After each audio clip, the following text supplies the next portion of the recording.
اور باقی لوگ ان کے محکوم تھے۔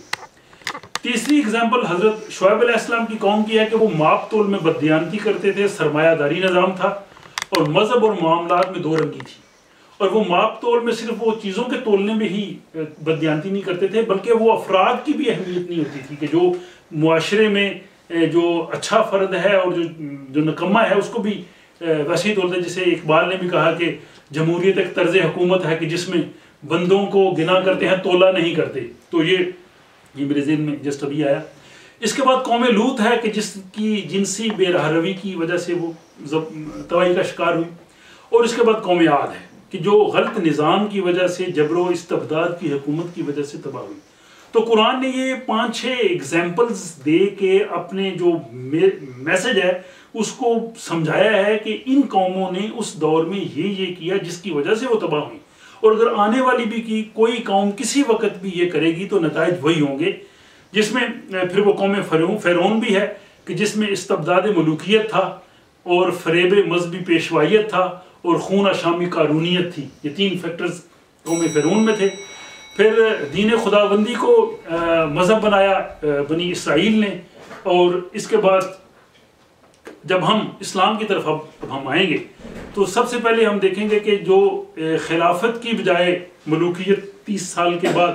خلفائے راشدین کے بعد جب ملوکیت آ گئی، اور ملوکیت کے بعد شخصی حکومتیں آ گئیں، بنو عباس کی حکومت آ گئی، بنو امیہ کی حکومت آ گئی، بنی عثمان اور آل عثمان، یہ جو ٹرکی والے تھے، ارے وہاں سے کچھ سیکھ لا دو، تو یہ ٹرکی جو حکومت ہمارے سامنے تھی، یہ ساری کی ساری شخصی حکومتیں تھیں۔ اس کے بعد جو یہ فرسٹ مطلب جو میرا انالیسز ہے، فرسٹ چیز اسلام کی جو ہماری ڈیریل ہوئی ہے وہ تھی ہماری یہ ڈکٹیٹرشپ، شخصی حکومتیں، امپیریلزم۔ سیکنڈلی جس چیز نے ہمیں متاثر کیا شروع میں اولین اسلام میں، کہ جب اسلام پھیلا اور اس میں یہودی، نصرانی اور ایرانی، یہ جب 3 قومیں آئیں اور یہ اسلام کے مد مقابل نہیں ٹھہر سکی، تو ان لوگوں کی جو سازشیں تھیں وہ مختلف طریقے سے اسلام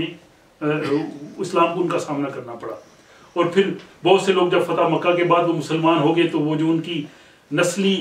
یا خاندانی رکاوٹیں تھیں وہ بعد میں ختم نہیں ہو سکی، جو ہسٹری ہمیں بتاتی ہے۔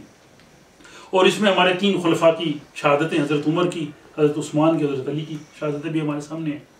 پھر اس کے بعد آنے والے حکمرانوں کا جو طرز زندگی، کہ حضرت عمر اور باقی خلفاء سادہ زندگی گزارتے تھے، اور غالباً خلیفہ عبد المالک کے بارے میں کہ جب وہ حج کے لیے آیا تو 70 اونٹوں پہ اس کے کپڑے لدے ہوئے تھے، اور جس شان و شوکت سے انہوں نے رہنا شروع کیا۔ علامہ اقبال نے بڑا اچھا ایک فارسی کا شعر لکھا ہے اس نے درد سے، کہ جس قوم نے